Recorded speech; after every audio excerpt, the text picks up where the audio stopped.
Hello all, welcome to Get Set Law. In today's episode of Law Library, we'll be talking about the much controversial Citizenship Amendment Act, and we'll try to understand what are the issues that is going on around CA that is resulting in so many protests and everything. So make sure to watch this video till the end because this video will be very useful and very informational for you all. So let's start with the discussion. सबसे पहले थोड़ा सा background समझते हैं। जब हम बात करते हैं सिटीजनशिप अमेंडमेंट एक्ट की, तो क्या पार्लियामेंट के पास लॉ मेकिंग पावर है to make laws with respect to citizenship? So yes, जब हम कॉन्स्टिट्यूशन ऑफ इंडिया देखते हैं तो कॉन्स्टिट्यूशन ऑफ इंडिया में 7 शेड्यूल में there are 3 list, union list, state list and concurrent list. Citizenship is a subject matter of union list, जिसके वजह से पार्लियामेंट के पास पावर है कि वो लॉज बना सकता है with respect to citizenship, and this citizenship amendment act is pass by parliament only. Citizenship is as a matter provided under part 2 of the constitution, and हमने देखा है कि earlier हमारे पास जो initial act था जिससे हमें citizenship provide होती थी, that is Citizenship Act 1955, जिसमें time to time काफी changes किए गए. So till date from 1995 till date आज तक 6 चेंजेस किए गए हैं, जिसमें हमने सिटीजनशिप अवार्ड की है on the basis of birth, marriage, overseas citizenship को. तो ये सारे हमने क्राइटेरियाज चेंज किए एंड अकॉर्डिंगली 2019 में एक नया अमेंडमेंट लेके आया गया था, जिसके थ्रू हमने डिसाइड किया था कि हम रेफ्यूजीज को फ्रॉम बांग्लादेश, अफगानिस्तान एंड पाकिस्तान के जो रेफ्यूजीज हैं belonging to 6 minority communities in these states, उनको हम सिटीजनशिप स्टेटस देंगे. So let us try to understand it in briefly. Citizenship amendment act 2024 ये कहता है कि हमें सिटीजनशिप प्रोवाइड करना है. हमने एक स्पेशल क्राइटेरिया बनाया है सिटीजनशिप देने के लिए from the citizens, from the minority citizens coming from 3 different countries like Bangladesh, Pakistan and Afghanistan. इन 3 कंट्रीज से जो भी 6 minority communities coming to India because of religious persecution that they have faced. What is religious persecution?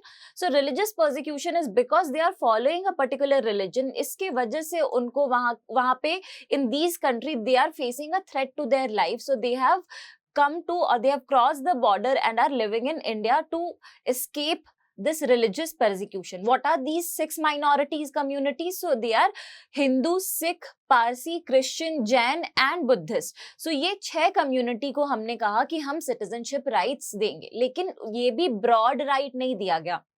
एक सर्वे किया गया जिसके according joint parliamentary committee ने एक रिपोर्ट पेश की. उसमें उन्होंने कहा कि अप्रोक्सीमेटली 31,313 माइनॉरिटीज हैं जिन्होंने बॉर्डर क्रॉस किया है before 31 December 2014, which is the cut off date in the citizenship amendment act to grant citizenship. So अगर इन 6 कम्युनिटी के लोगों ने, 6 माइनॉरिटी कम्युनिटी के लोगों ने from these 3 country border cross किया है before 31st December 2014, then only they are eligible to get citizenship status under this amendment. But again, it is not the absolute right. They have to produce some documents, fulfill some criteria in order to get the citizenship, which we will be discussing in next few minutes. But first, let's understand why these 3 country only and why these 6 communities only. So ये 3 country को citizenship amendment act के purview में रखने का reason ये था from the side of government that these country, Bangladesh and Pakistan were part of undivided India. So that is why यहाँ पर जो लोग हैं, जो minority स्टेटस के हैं, because these nations are Islamic state. So यहाँ पे माइनॉरिटी रिलीजन के जो भी लोग हैं हम उनको citizenship status देंगे because they have crossed the border due to religious persecution. Why we have included Afghanistan? So one reason for this is that some of the citizens from Pakistan, they have migrated to Afghanistan. Afghanistan में originally भी Hindus रह रहे थे. So that is why we have included Afghanistan also in this citizenship amendment act purview. So, and why these 6 communities? Because these 6 are facing the religious persecution because of their religious beliefs. Rest, the Muslim community is not included because these countries are Islamic states only. So that is why Muslim community is not included in the purview of Citizenship Amendment Act. थोड़ा सा और समझते हैं कि special requirements क्या क्या है। तो सिटीजनशिप अमेंडमेंट एक्ट ये कहता है कि हम एब्सोल्यूट राइट नहीं ग्रांट कर रहे हैं कि अगर आपने 31 दिसंबर के पहले बॉर्डर क्रॉस किया है तो आपको सिटीजनशिप स्टेटस मिल जाएगा। Rather you have to produce some document of your own nation, जहां से you have fled and you have cross the border, you have to produce some identity proof और educational proof from that particular nation.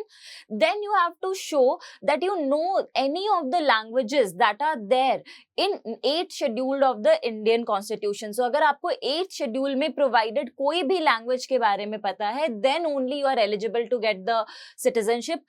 Also, before this date of crossing the border, you must have resided in India for a period of 5 years. तो आपने अब तक 5 साल रहे हो आप India में, तब आप क्लेम कर सकते हैं सिटीजनशिप।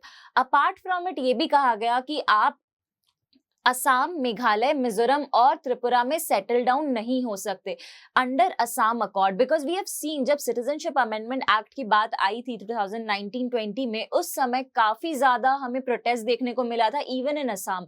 तो असम में क्यों था? सो इसके लिए हमें थोड़ा सा और बैकग्राउंड समझना होगा with respect to Assam accord. So जब 1971 में बांग्लादेश को हम फ्री कर रहे थे फ्रॉम पाकिस्तान, जब डिवीजन हो रहा था east Pakistan and west Pakistan का, एंड बांग्लादेश को एक सेपरेट कंट्री बनाया जा रहा था, तब we have faced huge influx of people from Bangladesh to Assam. अब असम में उस समय काफी राइट, काफी प्रोटेस्ट होने लगे बिकॉज ऑफ द फैक्ट कि ये influx of migrants, it is resulting into the dilution of power, dilution of culture, and accordingly उस समय असम अकॉर्ड साइन किया गया in the presence of central government, state government and the local community of that area, जिसमें ये कहा गया कि 24 मार्च 1971 के पहले अगर किसी ने क्रॉस किया है बॉर्डर तो they will be citizen of India। अब उसके अलावा हम सिटीजनशिप स्टेटस नहीं देंगे। सो ये असम अकॉर्ड के ऊपर ही सारा डिस्कशन वापस से शुरू हुआ कि अगर अभी we are giving the citizenship right तो ये वापस से असम अकॉर्ड का वायलेशन होगा, and then again the dilution of power will happen. So all of these will again be an issue. So this was the brief background about Citizenship Amendment Act and the ongoing issues. Let us try to understand the other issues that are surrounding the Citizenship Amendment Act, and let us try to have a discussion on that कि ये issues कितनी genuine है, क्या यहाँ पे इसमें court में challenge किया जा सकता है on the ground of these issues. So first issue that I am going to take up is whether CAA is affecting the citizenship of Indian Muslims. We have seen a number of protest petitions being filed. Over 200 petitions are being filed in the Supreme court जब से CA की बात की गई है। So क्या ये Indian Muslims का सिटीजनशिप स्टेटस अफेक्ट करता है? So no. जब हम बात करते हैं the current amendment, it is actually talking about providing citizenship status to those who are illegal immigrants who are living as a refugees in our country. It is not talking about taking away the citizenship of existing Indian Muslims. So ऐसा कुछ भी नहीं है कि जब अगर citizenship status हम provide कर रहे हैं तो एग्जिस्टिंग मुस्लिम सिटीजन्स का सिटीजनशिप हम टेक अवे करने की कोशिश कर रहे हैं। नेक्स्ट इश्यू की अगर हम बात करें तो it talks about exclusion of some community. So again as we see the logic और rational of the government, it is stated that here it is not excluding community, rather it is including community. So those communities which have faced religious persecution on the basis of their religious belief, that is why we are giving citizenship to them here. We are including them into the citizenship. We are not awarding citizenship to the Muslim communities who have fled from these countries because these nations are already Islamic states. So they are not facing religious persecution in their state. Now coming to the third issue, that is refugees from Myanmar and Sri Lanka are not included. Again, when we talk about the demographic location, the geographical location of India, India is one of the developing country, and the countries that it is surrounded by are underdeveloped or are less developed than India. So this is one of the reason which because of which we have not signed or which we have not ratified the 1951 Refugee Convention.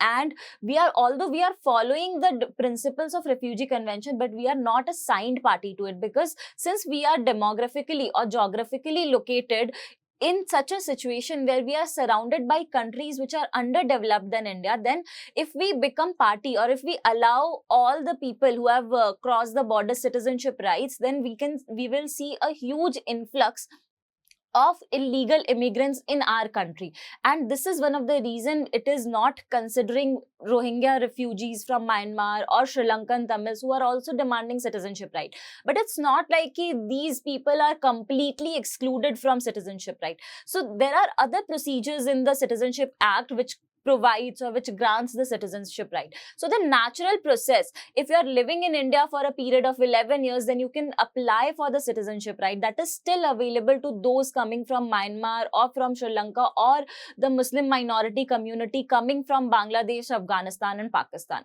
Next issue that I'm going to discuss is whether CAA is affecting the federalism of India. So we have seen that as soon as the union government, Amit Shah, has announced that citizenship will be applicable, different state governments are stating that will not implement it in our state. So can they do so, or is it affecting the federal structure? So no, when we talk about the citizenship as a subject matter, the whole and sole power to legislate on this subject lies with the parliament. It is not within the purview of state legislature to make any laws in this area. Even India grants single citizenship. We do not grant dual citizenship.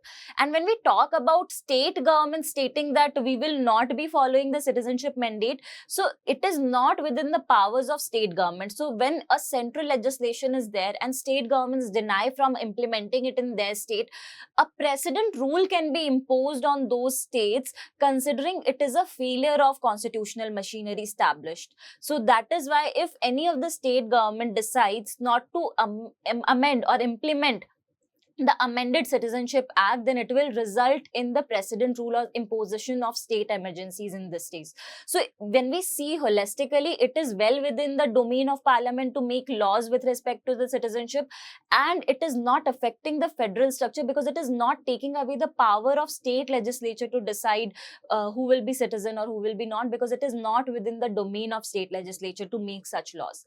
Last issue that I am going to take up is that it violates the right to equality under Article 14 of the Constitution. So Article 14 of the Constitution guarantees right to equality to everyone, every citizen or non-citizen in our country. But at the same time, Article 14 also provides for intelligible differentia.